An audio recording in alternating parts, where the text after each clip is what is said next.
Welcome back to Box Office Maniacs, and this is me continuing pre-horror month talking about the Purge TV show. So we are now on episode 2, and well, you know, as much as I thought episode 1 was okay, episode 2 proved that it wasn't as good as episode 1.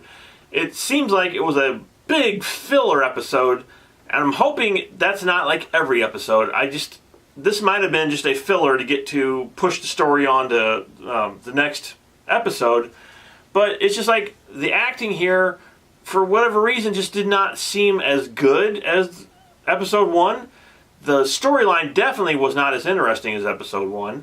And once again, we got the watered down Purge. I mean, it literally is. It's on USA Network, and I don't know if they can't show. I don't know what's on USA. I don't know if I watch any shows on there. I probably do.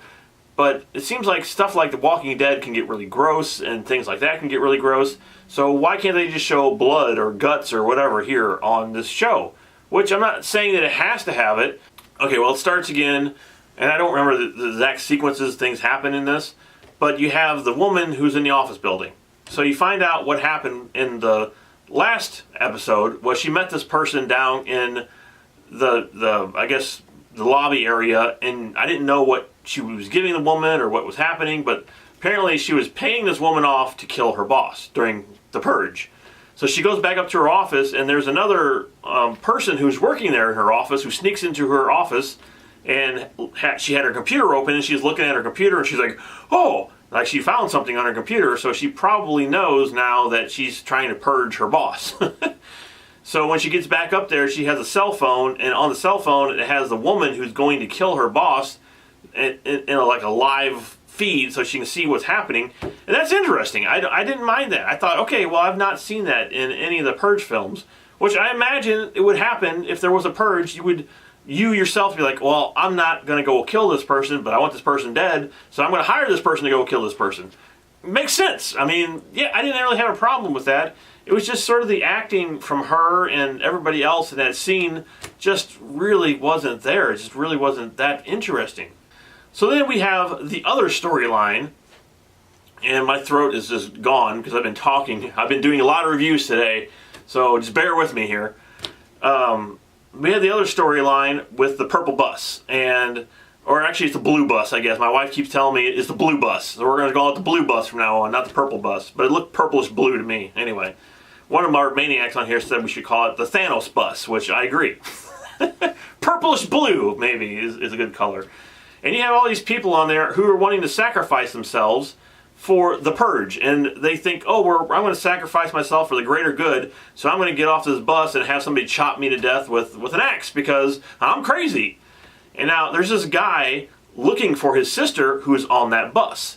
So the one girl on the bus starts freaking out, and she's like, I don't want to do it. I don't want to get off the bus. I don't want to die. And they basically force her off the bus and give her to these two guys who take her away to go kill her.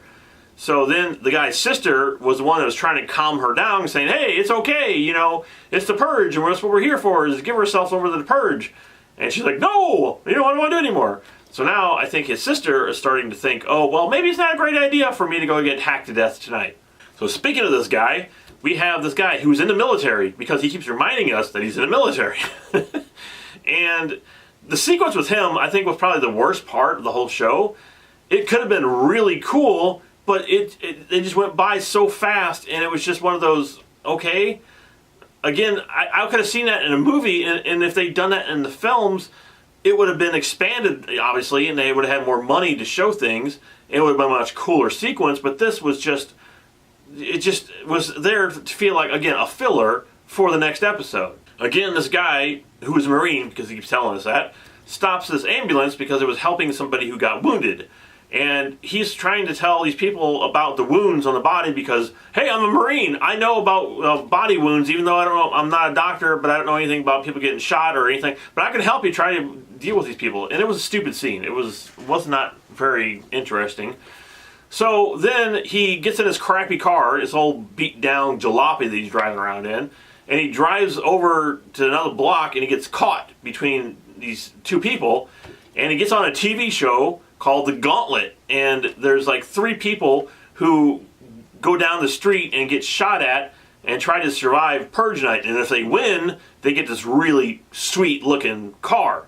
Just it's an excuse to fill time and give this guy a cool car. But it could have been something really awesome, and it really wasn't. But then we get back to the party where these people are going to this party to talk to these rich people about a business deal.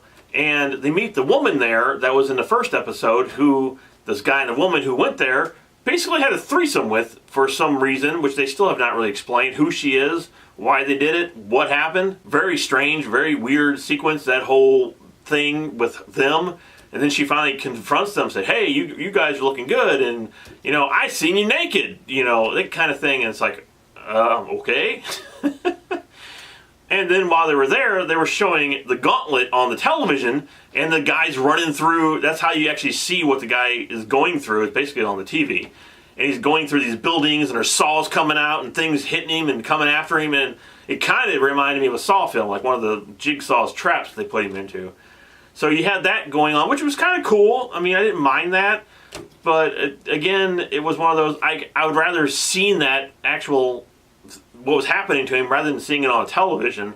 But they did it that way so they could do the cheap CGI and all that, so you didn't have to spend the money to actually show it. So you have those storylines all going on right now. And this entire episode, like I said, just felt like a filler episode. Nothing really happened at the party. Nothing really happened at the office. Nothing really happened with the guy. He did get a cool car. That's about it. Nothing happened on the Thanos bus. It was just kind of like everything's going into motions. And I understand there's 10 episodes here to film, but every episode should be great. I mean, or at least, kind of keep you on the edge of your seat, because this is the freaking Purge. What is going on? And what I didn't really understand is the guy driving around the jalopy, he had an infrared goggles on so he could see what was happening at night. But why would you need infrared goggles when you can just look out the windshield? And then the reason they did it, basically, was because somebody was walking on fire, and they had, where they couldn't show it in regular vision. They had to have an infrared vision so it wasn't as violent. And people were shooting each other and killing each other and whatnot. And it was all in infrared, or negative, so it didn't look as violent. And things like that kind of bothered me, again, watching this. So as for episode 2, not so impressed by it. I hope it gets a lot better in episode 3. And I'm really hoping that they don't wait until like episode 8 for all these people to finally get together. I'm really hoping it's going to be either the next episode, or at least by episode 5, all these stories started coming together. Or maybe they won't ever come together, and it's just all 3 separate or 4 separate stories. I don't know.